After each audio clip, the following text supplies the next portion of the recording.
It is 1800 hours, and you are about to be locked 90 feet underground for the next 24 hours behind a door that weighs several tons and can only be opened from the inside. There is one other person down there with you. There is one bunk. In about 10 hours, at 4 in the morning, a needle on a panel in front of you is going to move about the width of its own tip, and you will have to decide whether that means anything.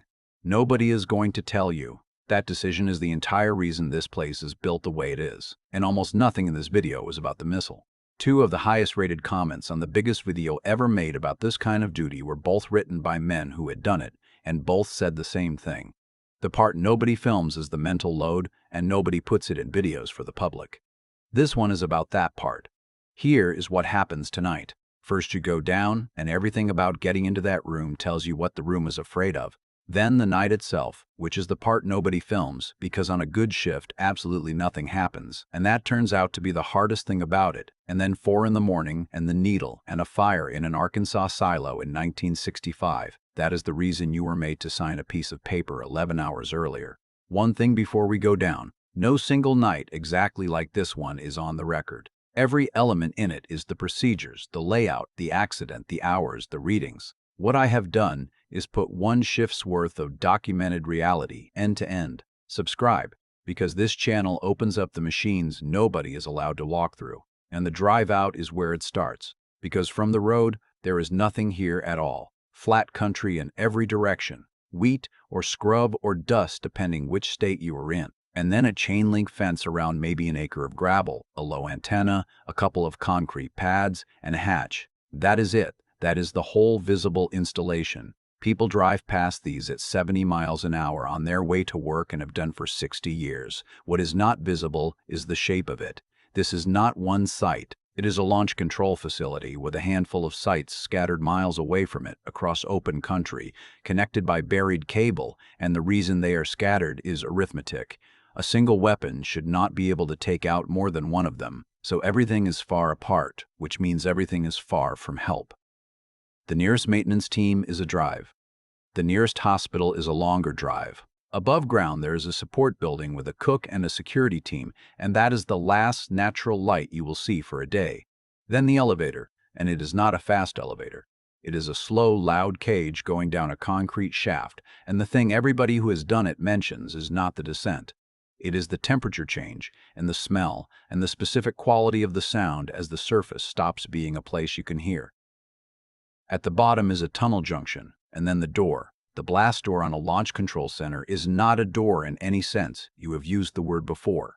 It is a slab of steel and concrete weighing several tons, hung on hinges engineered to carry it, and it is closed by two people leaning into it with their body weight, and then locked by driving pins into the frame. There is no motor. There is no button.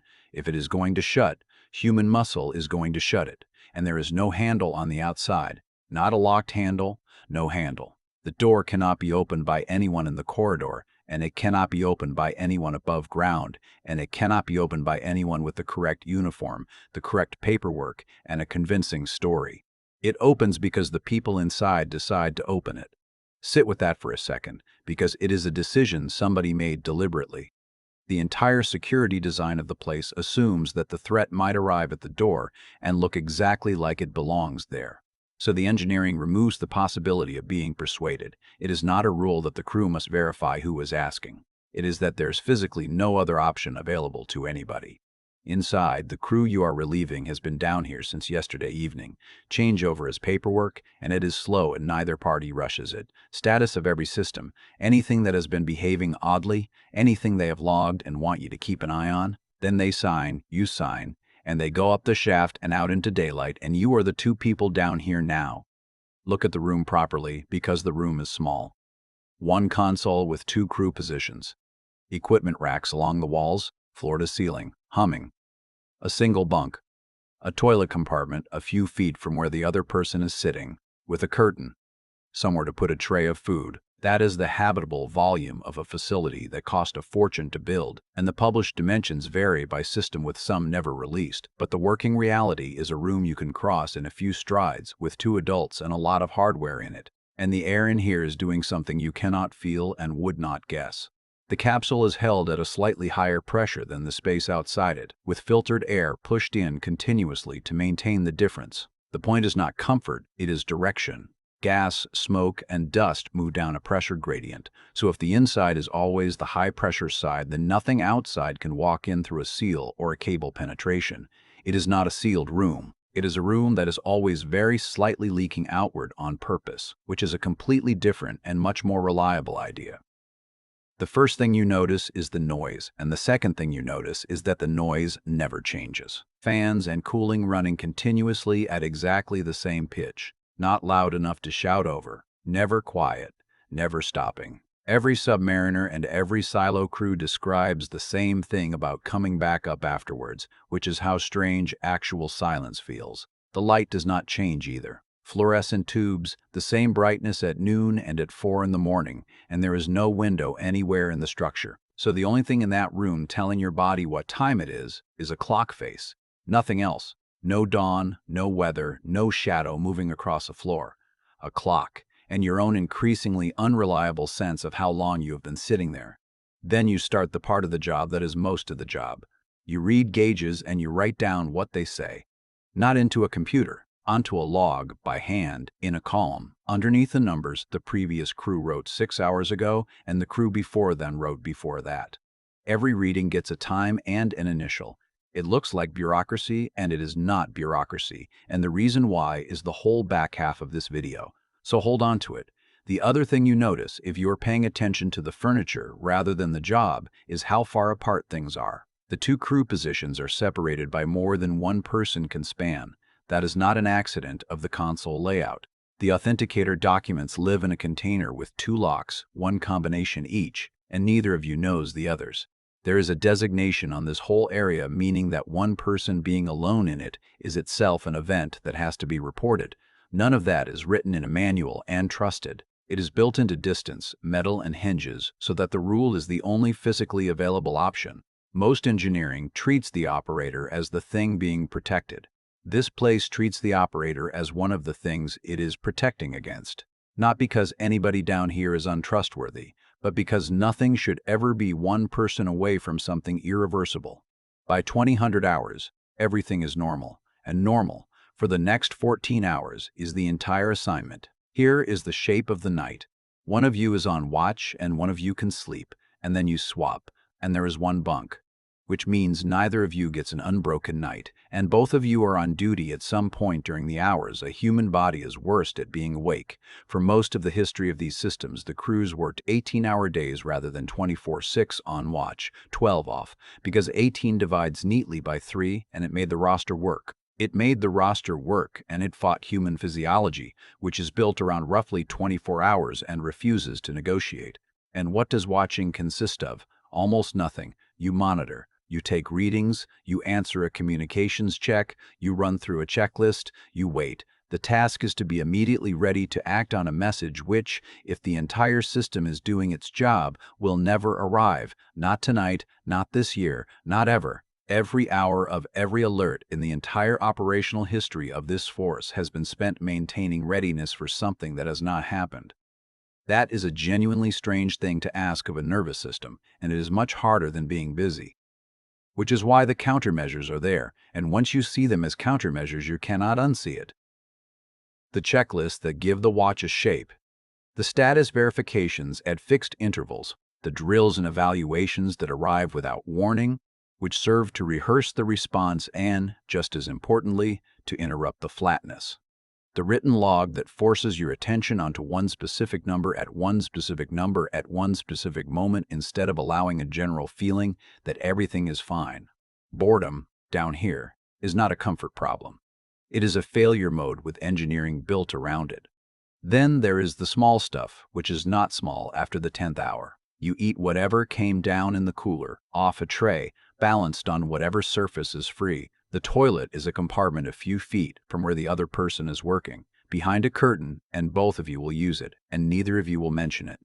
Everything you brought down with you has to fit somewhere in a room that has no spare somewhere. And you talk, or you do not. 2 people, 24 hours, 1 room. Some crews talk for the entire shift and some barely speak, and both are normal, and the pairing matters more than anybody outside the force appreciates. You did not choose this person. You will be sealed in with them again next week.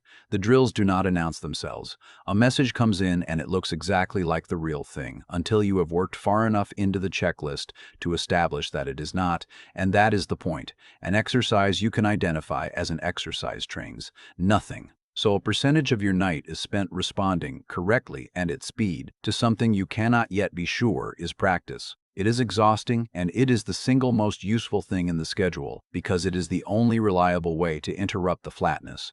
2,300 hours. You take a set of readings, and one of them is a degree warmer than the last set. 1 degree. On one rack, everything is inside limits, comfortably, nowhere an alarm. You write it down because you write everything down, and you carry on. Around midnight, the other one goes to the bunk. Boots off, curtain across, and now you are the only person awake 90 feet underground. There is food if you want it, whatever came down in the cooler. The toilet is behind you. The hum has not changed. The light has not changed. You are 4 hours into 14, 100. Same rack, same degree, possibly a little more. And the honest truth is that at 1 in the morning, reading a needle against a scale, you cannot say with certainty whether it moved or whether you are looking at it differently than you did 2 hours ago. So you go and look at the plant, because that is what you do. And the chiller is running, which is the correct answer and is also, right now, not a useful one. And this is where it is worth telling you what the Earth is actually doing, because it is the opposite of what you would guess. Ask anybody what 90 feet of soil and concrete is for, and they will say armor. It stops a blast. That is true, and it is the least interesting thing the depth does. Earth is a mediocre shock absorber and a superb insulator. It does not carry heat away from you. It stores it. So, a sealed capsule with racks of equipment and 2 warm bodies in it, buried in a very good insulator, does not become the cool, damp cellar of your imagination. It becomes a thermos. Left alone with everything running, the temperature down there climbs, and the electronics, particularly the electronics of the era these places were designed in, reach their limit well before the people do.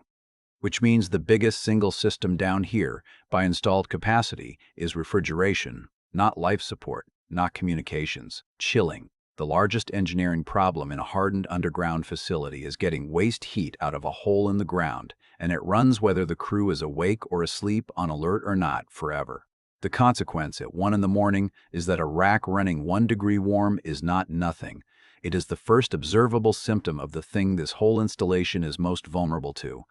And there is no alarm for it because it is inside limits. 0200, you realize you have read the same page of a checklist twice. 0300, the hum, the tubes, the clock, and the specific experience of doing simple arithmetic and having to do it again to be sure. This is normal, and it is also precisely the thing that will determine how tonight goes. 0400 hours. You take the readings and you write them into the column, and for the first time you look up the column instead of a number. 2300, 1 degree up. 0100, a little more. 0300, more again. 0400, more again. Every single entry is inside limits. Every single entry on its own is fine, and the shape of them is not fine at all. That is what the handwritten column is for. It is not a record for somebody else to audit later. It is a machine for converting 4 unremarkable numbers into 1 unmistakable line, and there is nothing else in that room capable of doing it. The panel displays. It does not conclude. The chiller does not know its own performance is drifting. Every automatic system down there is reporting honestly, and none of them can see a trend, because none of them was watching 6 hours ago. You are the only component in the installation that can look up a column. So the question at 4 in the morning is whether you wake the other one.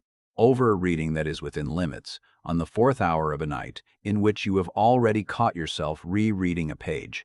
And this is the moment to tell you where the rule you followed 11 hours ago came from. The 9th of August, 1965. A Titan II complex near Searcy, Arkansas.